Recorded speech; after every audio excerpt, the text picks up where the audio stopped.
Number 2 पर खुला का मुतालबा करे। अगर देखें कि शोहर की समझ में बात आ ही नहीं रही, मैंने बारहा मरतबा समझाया, लोगों ने समझाया, परे ने समझाया, सब समझा चुके हैं लेकिन नहीं समझ आ रही, तो अब मुतालबा कर दे उससे कि आप मुझे छोड़ दें। तो वो कह देता है ठीक है, तो ये गई, फारिग हो, ख़त्म हो गया।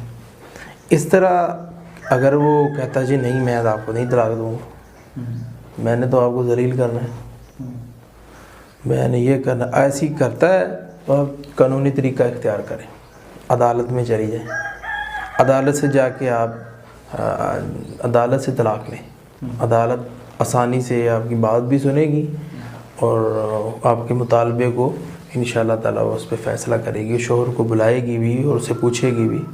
अगर शोहर जो है वो आदतों से नहीं बाज आएगा या औरत कहती है जी रहना ही नहीं है, तो अदालत फारिग करवाएगी इसको।